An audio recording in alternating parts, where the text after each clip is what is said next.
Nongkrong lagi di Total Politik bareng Will dan dan Mamon. Mamon.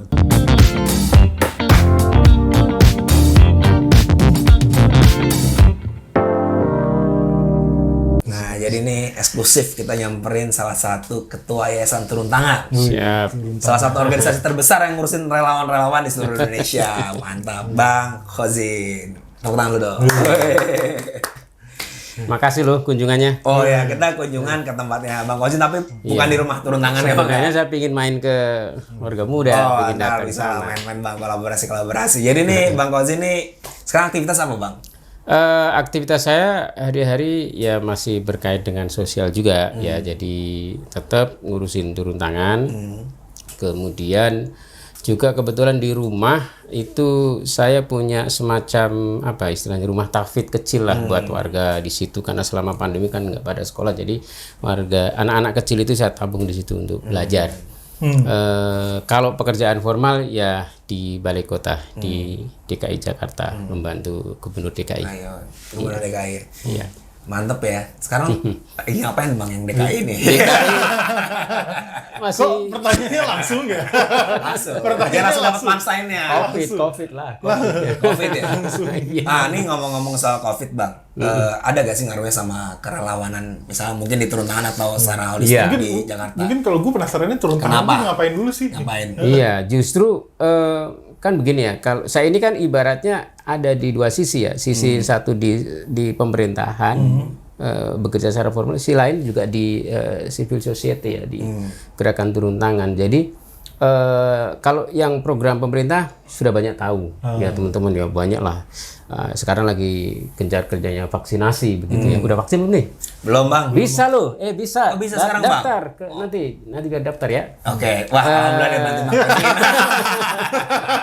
Iya, ini gencar. Apalagi kayak teman-teman ini kan aktivitasnya tinggi, harus cepat-cepat. Karena yang untuk lansia kan sudah. Ya. Jadi sekarang gilirannya teman-teman. Nah, kemudian turun tangan itu juga melakukan banyak sekali aktivitas yang terkait dengan COVID dan totally tidak mengandalkan pemerintah ya, totally menggunakan resources dari masyarakat. Jadi ada program namanya Seniman Bantu Seniman. Jadi turun tangan bersama dengan para seniman dan sanggar-sanggar, kemudian melakukan fundraising bekerja dengan kitabisa.com.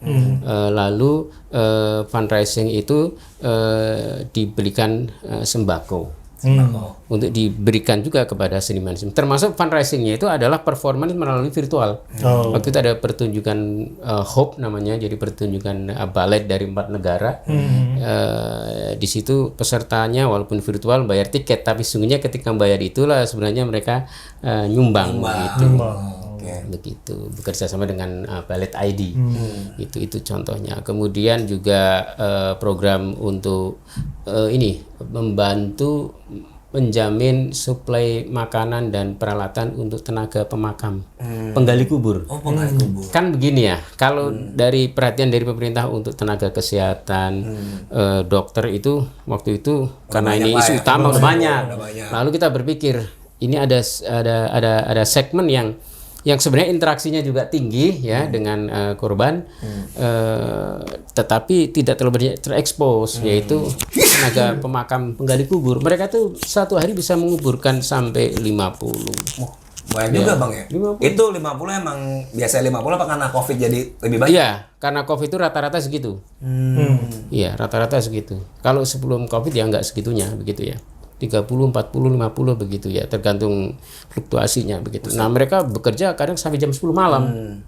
Ya udah, akhirnya kita gerakkan, dan itu banyak sekali menyentuh orang untuk ikut berderma dan membantu mereka. Begitu. Berarti dari ngurusin dari seniman sampai pemakaman Pak. Iya. Jadi Tapi senimannya bukan kayak Ariel Noah dan semacamnya. Kayak butuh dibantu apa lagi? justru yang kayak begitu harus membantu. Iya kan? membantu. Membantu seniman-seniman yang karena begini, salah satu yang terdampak dan impactnya lumayan besar itu adalah seniman, kan nggak bisa manggung, Oh benar. nggak bisa manggung, ya. Bahkan bukan hanya seniman kontemporer ya, seniman wayang. Saya itu tiap 2 minggu bikin pertunjukan wayang virtual. Wah, virtual wayang gimana ceritanya? Jadi dalang tetap. Dalang. Streaming YouTube gitu ya. Nah, nanti kan ada fase goro-goro itu. Nah, goro-goro itulah kemudian si dalang membuka channel sumbangan. Oh, oke. Dan itu Pak luar biasa. Karena penggemar wayang itu sampai luar negeri kan. Jadi ketika goro-goro itu kan banyak orang nonton, udah di situ langsung transfer ke dalangnya ini. Langsung dalangnya. Itu udah lumayan sekali untuk membantu survival, setidaknya survival mereka begitu. Itu beberapa variasinya ya Turun contohnya. tangan. Berarti masuk ke voluntaristik sekarang. Ya. Gimana tuh? Nah, jadi kan sekarang nih relawan-relawan tertantang juga kan di masalah pandemi ini kan. Apalagi biasanya kita turun tangan, mungkin terlibat langsung di masyarakat. Ada nggak sih perubahan-perubahan yang terjadi Bang? Mulai dari strateginya, apa masalah bagaimana mengkonsolidasikan relawan-relawan baru, atau bagaimana menjalankan aktivitas di offline kayak gitu? Iya, tantangannya besar ya. Jadi gini, ini lucu, di turun tangan itu hampir rutin ada yang kena COVID. Mohon maaf ini. Waduh. Sekarang aja ada yang isolasi mungkin kita mandiri. selesaikan saja Bang di sini. Jadi pernah di kantor itu di sekretariat saya jadikan tempat isolasi karena terlalu banyak yang kena. Ya udah, daripada di rumah masing-masing beresiko, kantornya kita lockdown, isolasi di situ. Nah, cuma memang begini, jadi tentu kita nggak gampangin ya. Tapi kan relawan kita itu muda-muda dan memang kita minta yang sehat, begitu yang bergerak. Dan memang waktu itu kan regulasi dari pemerintah juga untuk organisasi lembaga yang bidang sosial itu kan punya privilege untuk tetap bergerak ya. Nah, sehingga turun tangan tetap aktif, bergerak, nyari bantuan, ngirim bantuan ke sana kemari tetap bergerak begitu, bahkan lebih masif. Tetapi ya risikonya tadi gampang kena COVID. Sekarang itu masih ada yang isolasi nih, saya isolasi di sebuah apartemen begitu ya, ada 4 yang kena gitu. Nah, tapi untungnya ini anak-anak muda dan sehat sehingga nggak ada yang fatal. Semuanya paling isolasi mandiri, ya udah habis itu selesai kerja lagi. Makanya juga begitu kemarin ada peluang vaksinasi ya kita prioritaskan begitu. Nah, tetapi yang menarik itu teman-teman, jadi gini, pandemi ini memang jumlah kontribusi secara nominal, jumlah kontribusi misalnya begini, kalaulah kita ibarat selalu orang berdasarkan dengan sumbangan ya. Kepada lembaga-lembaga filantropi itu jumlah nominalnya turun malah ya? Turun karena daya kemampuan orang kan turun. Yang tadinya itu mungkin bisa nyumbangnya 100.000 paling karena ya pekerjaan hilang, penghasilan turun kan begitu. PNS saja yang dipotong separuh kan PNS DKI kan, sehingga orang nyumbangnya juga menurun. Tetapi jumlah penyumbangnya makin banyak. Tapi secara volume dia makin banyak. Volumenya makin banyak. Nominalnya turun. Jadi katakanlah misalnya tadinya ketika sebuah gerakan dapat 10 juta mungkin dapatnya ya dari 7-6 juta ya. Tetapi jumlah penyumbangnya kalau tadinya misalnya 10 orang itu umpamanya per orang 100.000 ya, di kala pandemi jumlah penyumbang bertambah banyak. Bisa 100 lebih. 100 lebih begitu. Nah, sehingga kesadaran orang untuk menyumbang itu lebih meluas, tetapi yang daya sumbangnya ini kan seiring dengan daya beli makin turun. Tetapi ini menurut saya indikasi bahwa memang masyarakat kita itu semangat filantropinya itu besar. Dibanding membantu sesamanya itu kuat gitu ya. Kita bersyukur bangsa Indonesia ini kuat sekali. Ya memang dari dulu ya, negeri ini aja kan sebenarnya kan kalau mau kita baca sejarah ya didirikan oleh kaum volunteer ya. Orang-orang yang memang bergerak bukan atas dasar material tetapi memang bergerak atas dasar hati ya, ingin ya sosial begitu ya. Makanya memang ya terwarisi sampai sekarang tingkat volunteerisme kita itu besar sekali. Termasuk juga di luar sumbangan, maksudnya partisipasi relawan. Nah, itu gimana? Case kemarin kan gini, ketika di era COVID itu kita buat per program misalnya program sembako sendiri, program yang tadi untuk penanganan membantu tenaga pemakaman sendiri. Ada juga namanya program Sapa Kamu, yaitu konsultasi. Orang waktu awal kan orang isolasi mandiri itu kan stres. Takut gitu kan. Kalau bahasa anak muda mentalnya kena. Mentalnya kena down gitu. Nah, kita punya program konsultasi. Jadi ibaratnya call 24 jam gitu ya, orang bisa nelpon, kita temenin, kita obrolin, kita rekrut ini. Jadi volunteer. Begitu. Ada juga program-program yang lainnya betul-betul edukatif dan promotif. Nah, banyak variasinya. Setiap itu kan kita rekrut relawan. Tahu nggak? Setiap buka rekrutmen, oprek kalau di istilah turun tangan, open rekrutmen itu kita butuhnya paling misalnya 10 orang yang daftar lebih dari 100. Kadang pernah ada sampai 600 sampai 300 yang daftar. Jadi orang itu pengen sekali untuk menjadi volunteer. Tapi pertanyaannya dari 100 yang terima 10, 90-nya kemana tuh? Ya udah nggak dibayar, ditolak lagi. ini luar biasa sekali.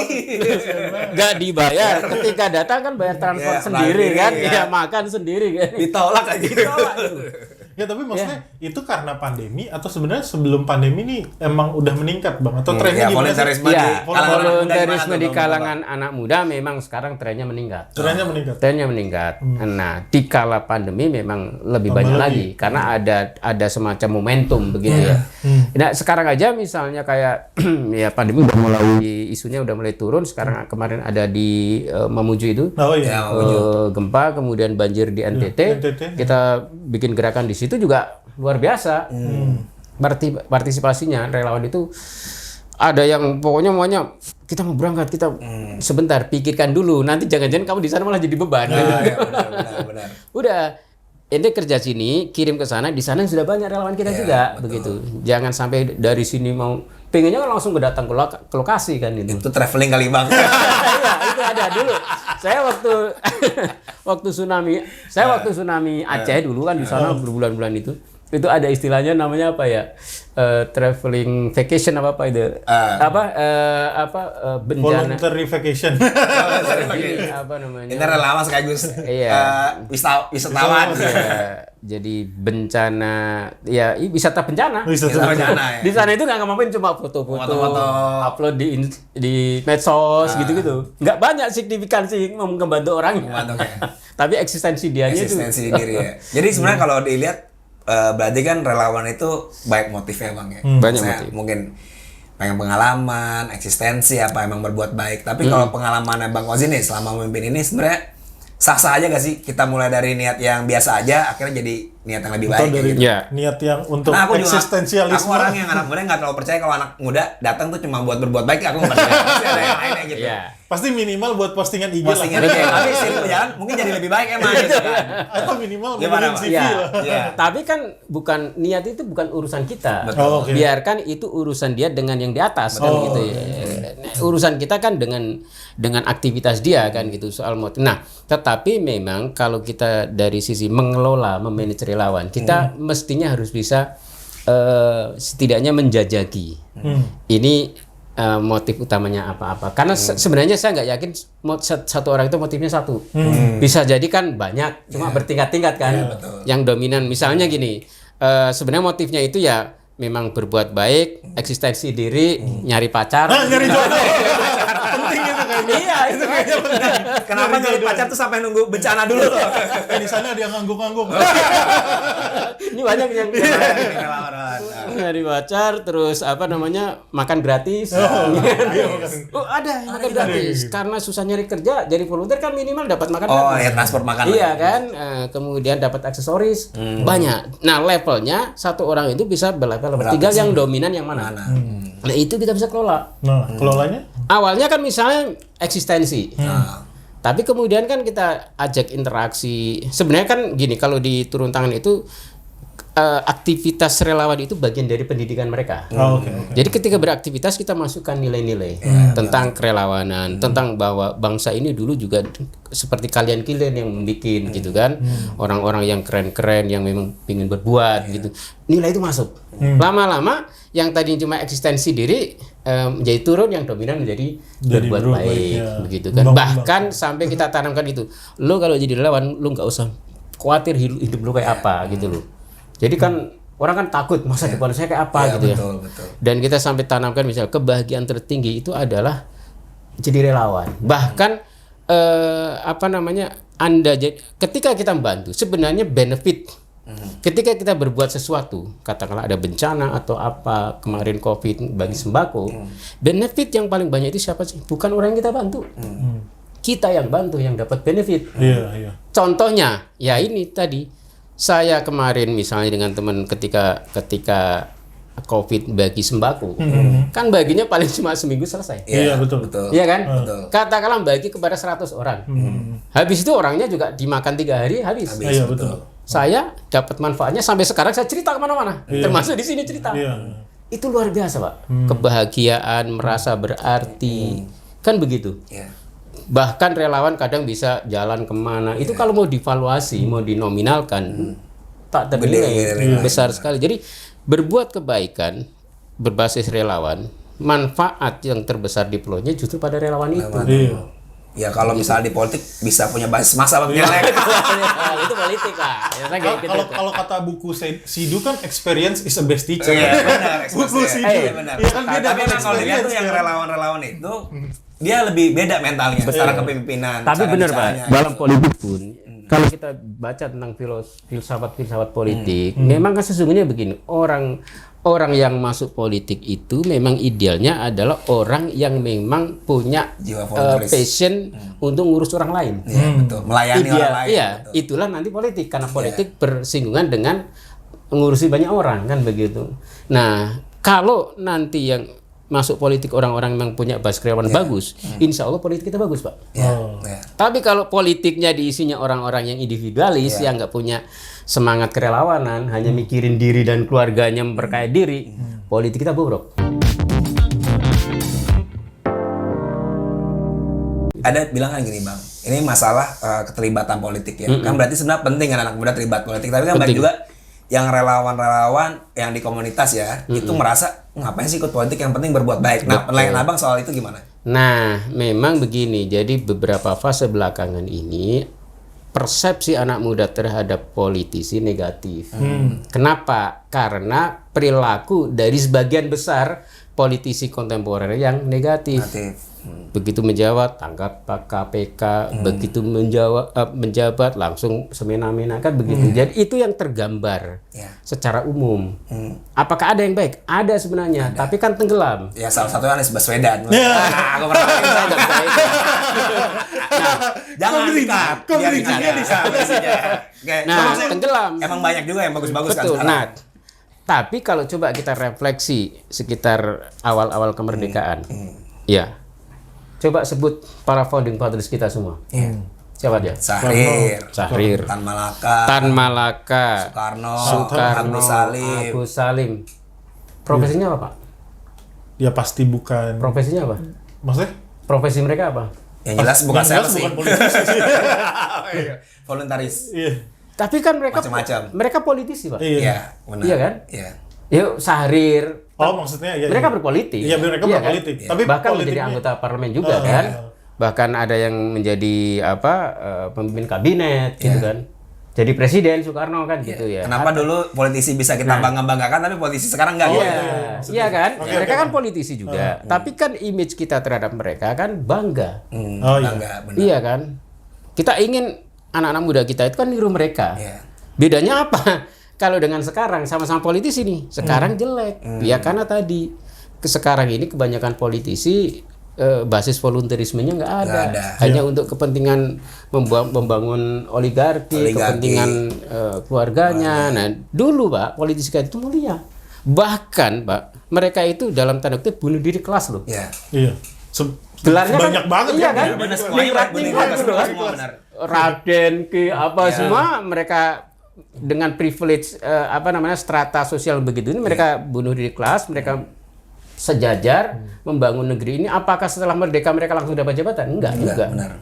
Mereka berjuang lagi. Bahkan ada beberapa keturunan di antara mereka yang sekarang itu bahkan lebih miskin. Iya. Tidak dapat warisan dari orang tuanya. Tidak ada kemudian aturan di negeri ini yang kemudian secara khusus memberikan privilege kan kepada anak turun mereka. Padahal orang tua mereka adalah para founding fathers kan begitu. Ini di Menteng ini kan banyak. Soalnya belum ada perpresnya waktu itu.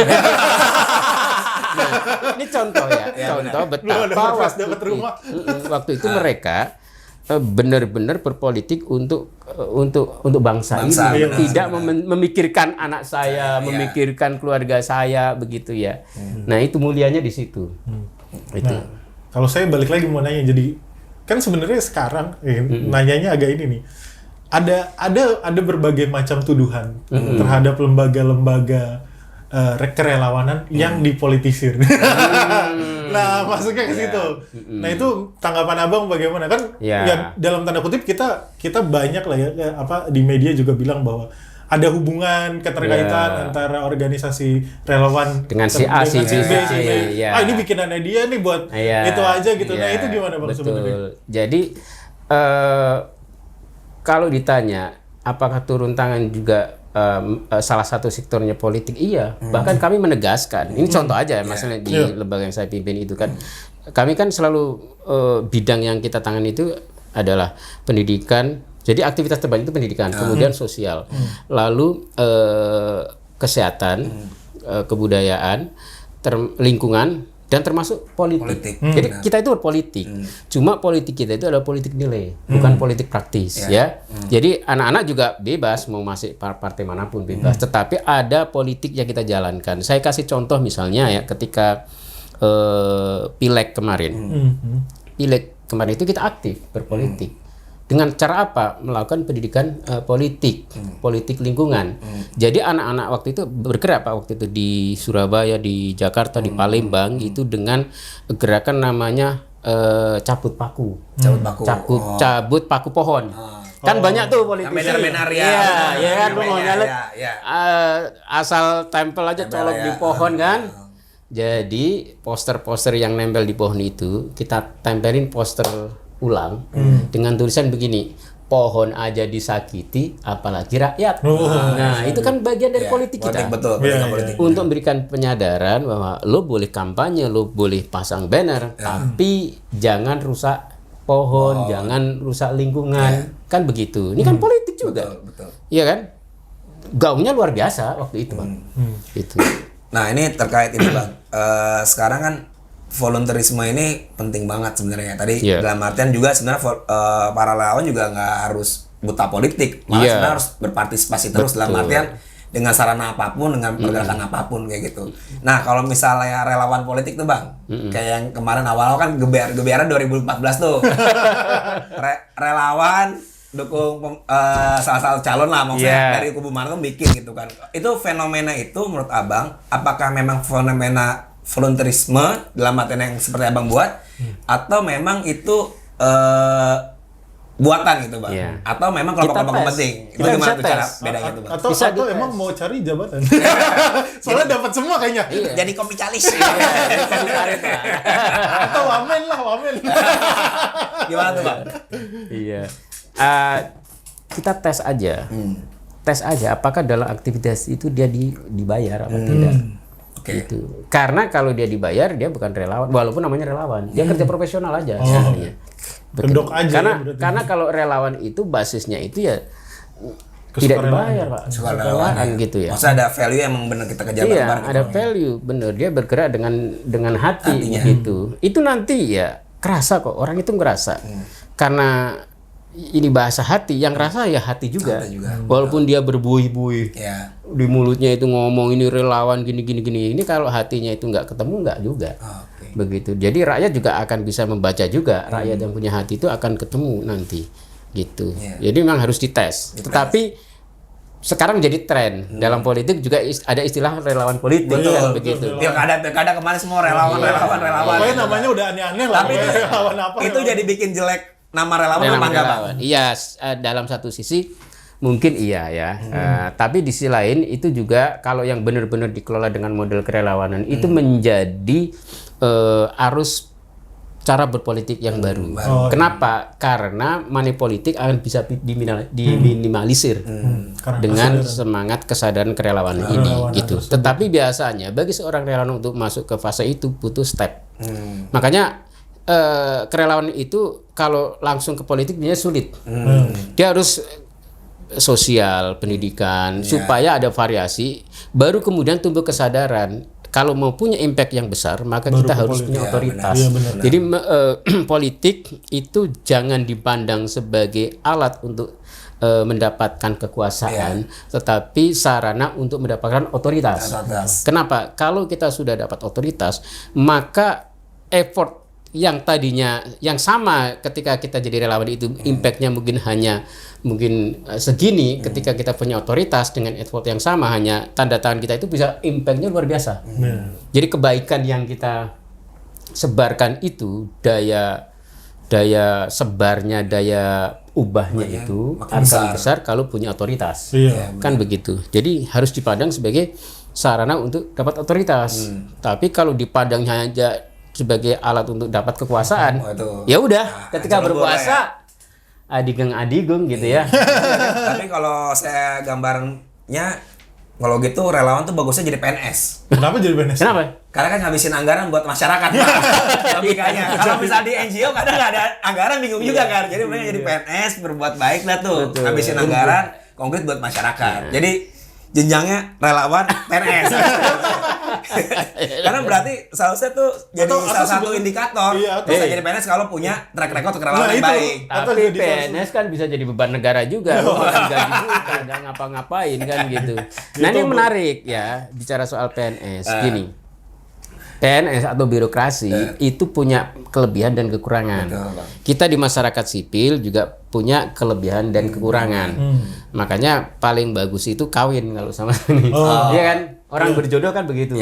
Kawin. Jadi supaya kekurangan dan kelebihan itu saling tertutupi. Kelebihan birokrat atau PNS apa? Kelebihannya dia punya sumber daya. Anggaran, jejaring, aturan, kebijakan. Kelemahannya apa? Biasanya nggak kreatif. Maaf aja kadang ya karena hidupnya kan monoton, ya kan, dan terlalu banyak dilingkupi dengan aturan-aturan gitu kan, jadi akhirnya terbatas kan kreativitasnya. Tapi kita di masyarakat sipil kelemahannya apa? Nggak punya sumber daya. Kayak gini-gini. Makanya harus kolaborasi. Nah tapi kreativitas. Iya, Pak. Berarti emang harus kolaborasi, gitu. benar. Kolaborasi. Kalau enggak ya kita jadi relawan, istri kita jadi PNS. Itu kolaborasi juga. Kolaborasi juga, Pak. Oke, jadi kalau misalnya itu aku mau langsung masuk, seharusnya bagaimana sih posisi pemerintah sebaiknya untuk memberi afirmasi, insentif atau mungkin regulasi buat kerelawanan gitu, Bang? Ya, menurut saya memang pemerintah harus terbuka di segala level untuk kolaborasi. Ya, saya bukan bicara Jakarta, kebetulan Jakarta memang temanya kolaborasi, tapi itu memang sebenarnya pemikiran itu juga berangkat dari sini, Pak. Jadi pemerintah itu harus membuka semangat kolaborasi. Jadi kuncinya adalah di ko-kreasi. Jadi masyarakat itu dibuka ya kesempatan untuk berkontribusi, bukan hanya sekedar ide atau saran loh ya. Kalau dulu kan kita seringkali mendengar musrembang, aspirasi gitu ya. Itu kalau itu hanya sampai level ya ide, eksekusinya nanti pemerintah lagi. Justru sekarang harus sampai level kepada pelaksanaan. Bayangannya begini, kalau dalam gotong royong itu kan begini. Gotong royong itu misalnya kita di samping rumah ada jalan rusak, itu kalau sekedar partisipasi kita foto pasang status, marah-marahin pemerintah kan gitu ya. Gotong royong itu kan jadi kalau misalnya ada jalan rusak di samping rumah ya, kalau levelnya partisipasi itu kita foto pasang status di medsos kita, marah-marah kan gitu, itu partisipasi, Pak. Jadi hanya menyampaikan aspirasi saja, lalu kemudian biasanya datanglah kontraktor benerin. Tapi kalau gotong royong nggak begitu. Gotong royong itu ya kita langsung memobilisasi orang, mengkoordinasi turun langsung. Dan tidak semuanya iuran itu tidak harus uang loh. Bahkan kami punya filosofi di turun tangan itu, iuran terbesar itu justru bukan uang, iuran terbesar adalah kehadiran. Kan gotong royong begitu. Ada yang urun cuma keringat, yang nggak punya urun keringat itu dihargai yang sama dengan orang yang urun batu bara, batu bata. Ada yang urun kopi, urun batu, urunan, semua diperlakukan sama. Sehingga apa? Muncullah ownership. Ownership inilah yang menjadi kunci hasil dari pekerjaan kita itu bisa sustain. Jadi tidak project, bukan by project gitu loh. Beda kalau by project itu kan ada kontraktornya, ada ini, habis itu udah tinggal gitu kan. Nggak ada ownership gitu. Oke, pertanyaan Pamungkas.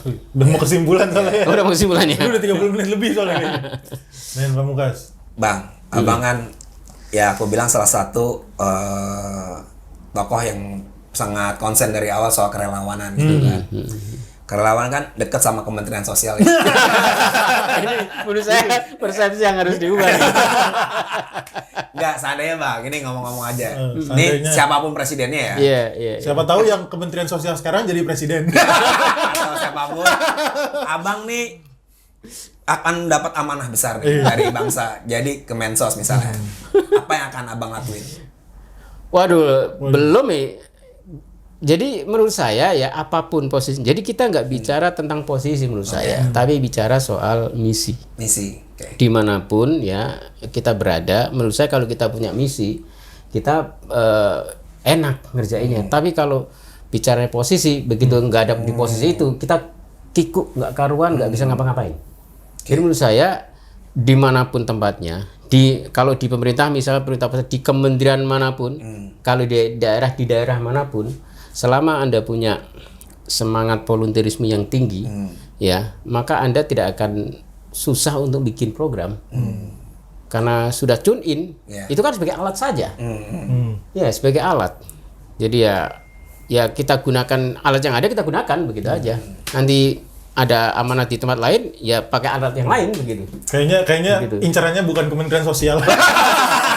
Ini ngomongnya udah politik mulu dari tadi nih. Ngomongnya tuh kayak ini, caleg-caleg. Apa namanya?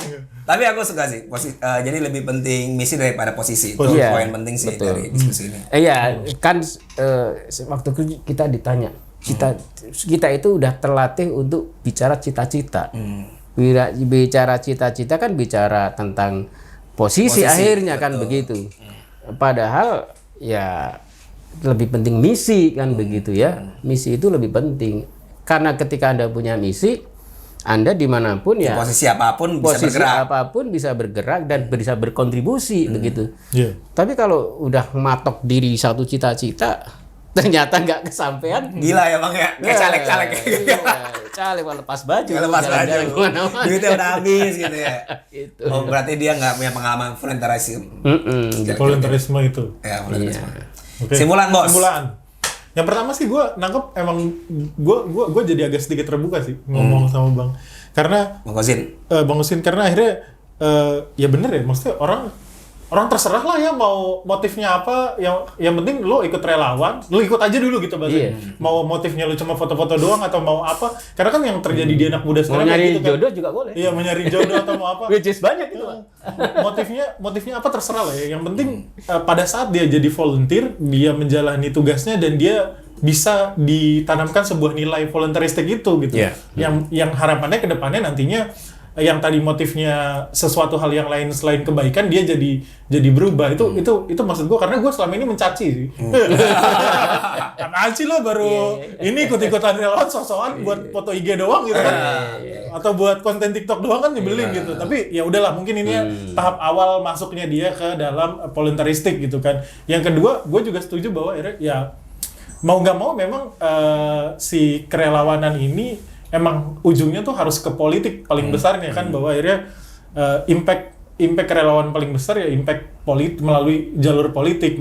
Tapi jangan sampai disalahgunakan juga sama relawan politik yang hanya mencari sesuatu. Itu dia yang akhirnya stigma masyarakat sedikit terganggu karena ada distorsi kerelawanan yang seperti itu sih menurut gue. Dan ini yang harus diluruskan sama teman-teman di turun tangan, teman-teman di kerelawan yang lain, yang murni gitu, yang lebih ngerti gitu. Mereka harus menunjukkan bahwa iya, kita nantinya akan ke politik kok, tapi bukan politik jadi tujuan utama kita gitu. Betul. Dan kita harus mengembalikan marwah politik sebagaimana dulu ketika early kemerdekaan gitu ya. Ya dengan cara apa? Dengan cara mensuplai ya, calon-calon politis itu memang orang-orang yang tadi punya track record kerelawanan. Yang terakhir itu yang gue mau bilang akhirnya, bahwa emang jiwa kerelawanannya itu ditanam dan akhirnya ya impact terbesarnya ketika mau membangun negara tuh emang butuh jiwa kerelawanan karena ya emang nggak harus mikirin sendiri sih kalau lu udah mengurusin negara gitu, harus ngurusin orang lain gitu. Betul. Nah, lu gimana, Cok?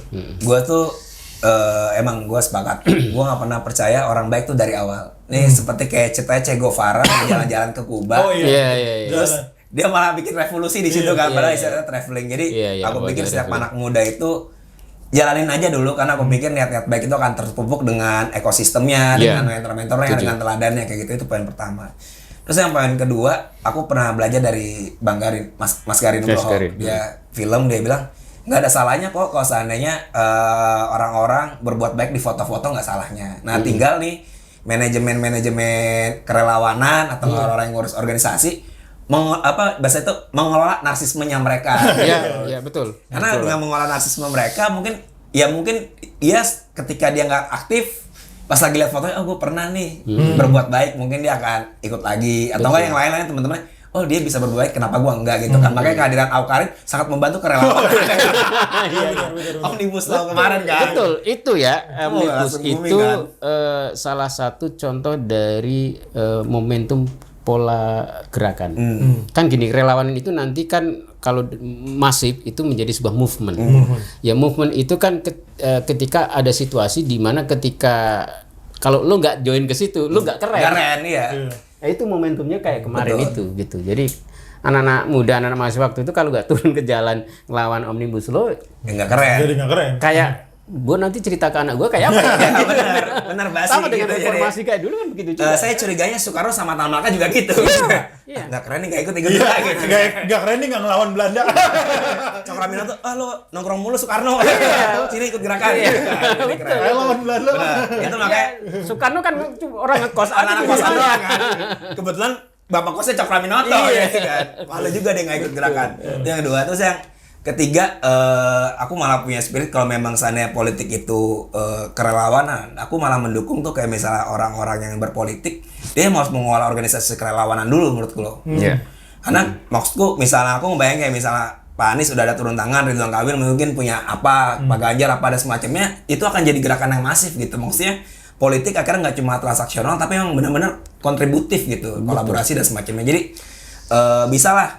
Daripada buru-buru ya kita mulai dulu aja dari volunteer itu kan, karena bagaimanapun kita juga harus terlibat politik, karena gue percaya banget kalau seandainya lo ikut misalnya turun tangan, lo bagi sembako cuma 100 kapasitasnya, tapi ketika lo ikut berkontribusi sama negara, mungkin setiap orang di DKI atau nggak setiap orang di kota pun dapat sembako yang murah kayak gitu kan. Itu dampaknya lebih besar. Jadi nggak usah tahu alergi nih, kalau di sini gue dapat nggak usah. Dan jangan khawatir dengan kompetisi di politik ya, karena di politik kan pasti berkompetisi. Tapi nggak apa-apa. Kalau yang berkompetisi orang-orang terbaik, rakyat dapatnya apa? Yang terbaik. Ya kan benar. begitu. Ya, itu nggak masalah bang. Nggak masalah gitu. Berlomba-lomba dalam kebaikan. Siap. Jadi nggak usah alergi, dalam artian ikutin prosesnya aja. Buat temen-temen nih mungkin yang bingung cari tempat bernaung atau nggak untuk belajar, ada turun tangan, nanti bisa di follow di Warga Muda kan juga bisa. Enggak, kita nggak terima relawan. Masih belum sanggup bang. Belum sanggup ngelolanya. Dan banyak, jadi nggak cuma turun tangan sih, misal teman-teman bisa daftar di Indo Relawan juga, terus ACT semua banyak sebenarnya. Banyak sekali. Banyak saluran, jadi aku pikir walaupun beragam sama-sama punya niat baik lah buat memuliakan martabat manusia ke depan. Paling gitu, makasih Bang Kosin. Sama-sama. Inspirasinya, semoga teman-teman tetap semangat, subscribe Total Politik, dan jangan lupa nongkrong terus di Wil dan Mamot. Bye. Bye-bye. Bye.